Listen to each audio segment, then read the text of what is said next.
Riverside County now hitting a plateau when it comes to people getting vaccinated against the coronavirus. Over half of the county's residents 12 and older are now at least partially vaccinated. News Channel 3's Shelby Nelson has more on what health officials are asking the unvaccinated to consider.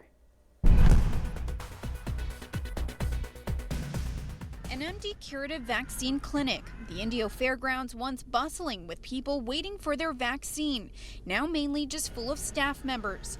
Every now and then residents arrive to receive their shot, but it's not nearly what the demand was just months ago. We're at 52.4% now, and for fully or partially vaccinated.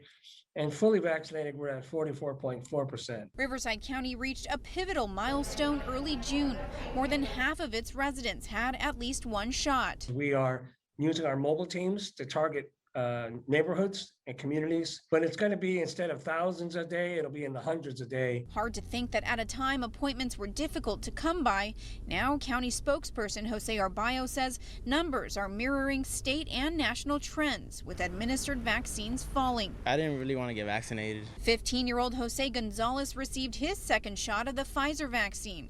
His mom had him get it despite a difference of opinions. I didn't trust it. I'm really not scared that something will happen. I don't believe in that. Dolores Luna also receiving her shot. I think a hand pain or body pain is better than being sick with COVID. Clinics around the valley reporting similar downward trends. I think there's a number of reasons. In the beginning, I think you had a lot of people who wanted to get the vaccine. Many of the people who have wanted it and been eligible have now gotten it.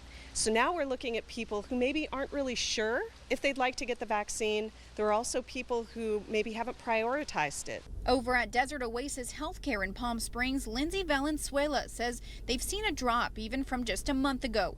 Healthcare workers now concerned hesitancy could hinder the fight against COVID-19. What we really hope is that we hope people get educated about the truth about it and, the real facts. And if they decide not to get vaccinated and they know, and it's an educated decision, well, then, we can live with that. But if it's just one because they've heard a rumor or something like that, that's disappointing, because we think there's a lot of good information out there that would convince people that vaccines are safe and effective. Shelby Nelson, News Channel 3.